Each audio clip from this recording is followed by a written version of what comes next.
Sedikit peringatan untuk para tiran. Memelihara monster untuk mereka yang berani melawan tidak akan menghilangkan perlawanan. Melarang lagu tidak akan membuat orang berhenti bernyanyi meskipun Anda terus mengirimkan monster untuk memukuli. Melarang bendera berkibar tidak akan membuat perlawanan berhenti berkobar. Monster yang Anda kirimkan bisa jadi akan menjadi parasit bagi Anda sendiri, menelan Anda suatu hari nanti. Saya Sofwan Albana, selamat datang di Mardika.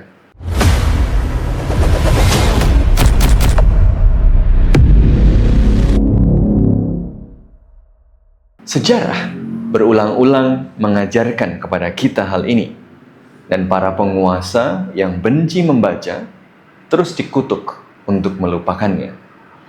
Nero, kaisar Romawi yang menjadikan kota Roma menjadi lautan api, dipaksa bunuh diri oleh para pengawal utama kekuasaannya sendiri, para penjaga Pretoria. Fungsi aslinya adalah pas pampres, dibesarkan menjadi alat pukul kekuasaan yang maha dahsyat. Para pengawal Pretoria ini kemudian menjadi mesin politik yang berfungsi untuk membungkam kritik dan menghabisi potensi oposisi, bahkan membunuhnya jika perlu. Di bawah kepemimpinan Prefek Tigellinus, pengawal Pretoria menjadi institusi yang sangat berkuasa, kejam, dan brutal.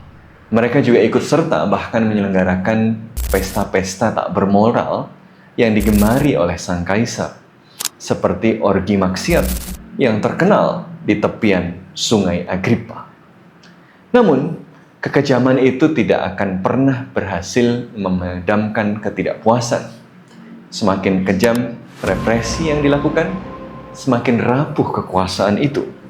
Tidak hanya rakyat biasa atau oposisi yang takut menjadi korban persekusi sang tiran yang semakin paranoid. Orang-orang dekatnya pun kemudian khawatir tiba-tiba dituduh sebagai dalang konspirasi. Akibatnya, dukungan politik pada Nero semakin menyusut. Saat perlawanan semakin tak terbendung, monster yang dibesarkannya itu kemudian berkhianat menelan tuannya sendiri. Pemimpin Pretoria, Tigellinus, bersama dengan rekannya Nymphidius Sabinus menjadi aktor penting yang menghadirkan keadaan yang memaksa Kaisar Nero untuk melakukan bunuh diri. Nero akhirnya tumbang dengan menusukkan belati ke lehernya sendiri. Tigellinus sendiri segera mendapatkan kaisar baru untuk dilayani.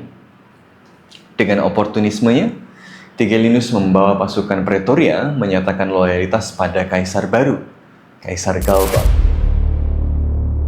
Sayangnya, kali ini Tigellinus salah perhitungan. Galba hanya bertahan 6 bulan. Penguasa yang menggantikannya, Kaisar Otto, memerintahkan Tigellinus dieksekusi. Menyusul Nero yang ditopang sekaligus dikhianatinya, Tigellinus akhirnya juga memilih bunuh diri.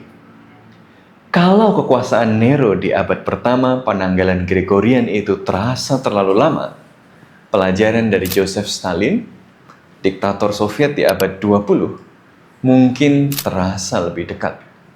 Stalin mengambil kekuasaan di Uni Soviet setelah kematian Vladimir Lenin pada tahun 1924 dengan menyingkirkan para pahlawan Bolshevik tua dan rival-rivalnya. Trotsky, tokoh yang turut membangun tentara merah pada saat kaum Bolshevik menghadapi kekuatan-kekuatan reaksioner, harus melarikan diri sebelum dieksekusi, meskipun ia pun akhirnya terbunuh di pengasingan.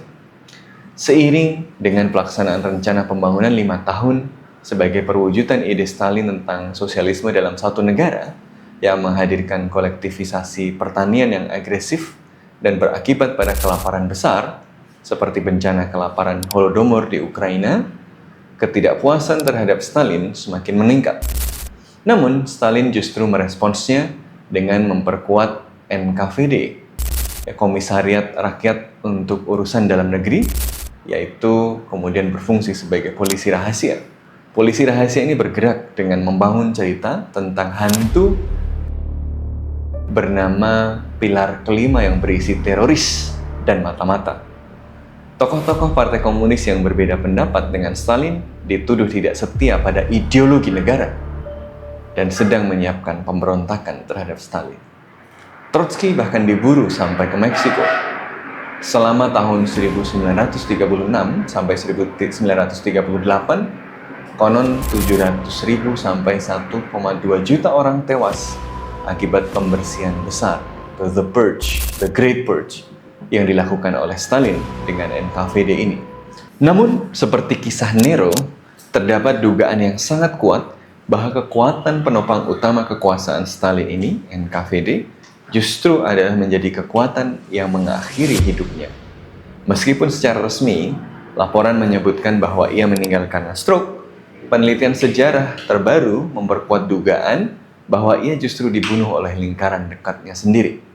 Kepala Polisi Rahasia dan Menteri Dalam Negeri Uni Soviet, Laurent Beria, diduga mencampurkan warfarin, zat kimia tanpa rasa yang baru dipatenkan pada tahun 1950 dan tersedia di Rusia sebagai pengencer darah untuk pasien penyakit kardiovaskular dan kemudian untuk racun tikus.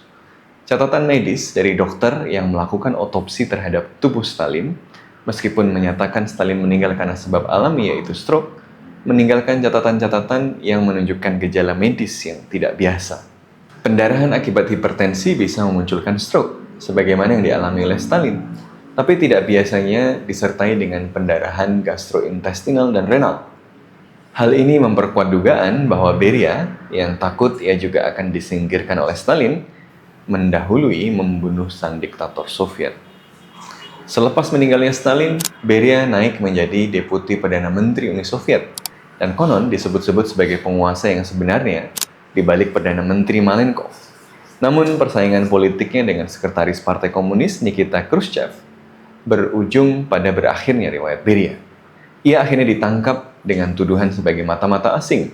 Tuduhan yang dahulu sering digunakan NKVD di bawah Beria untuk menghabisi musuh politik Stalin. Saat akan dieksekusi, ia memohon untuk diampuni, namun akhirnya peluru dari Jenderal Pavel Batetsky mengakhiri hidupnya. Demikianlah tuan-tuan tiran atau yang sedang tergoda dengan keinginan untuk menjadi tiran. Menjadi tiran itu tidak enak. Nyanyian orang membuat hati kita bergejolak. Bendera One Piece membuat kita merasa teriris-iris. Kekuasaan yang tidak terkendali justru mengendalikan pemiliknya, membuat mereka selalu merasa takut. Karena mereka merasa takut, mereka akan membesarkan monster untuk menakut-nakuti orang lain. Tapi sejarah menunjukkan monster yang digunakan untuk menakuti orang lain itu akan menelannya sendiri. Sejarah telah memberikan pelajarannya pada kita semua. Kita dapat memahaminya kalau rajin membaca. Kalau tidak rajin membaca, mau jadi apa? Salam merdeka.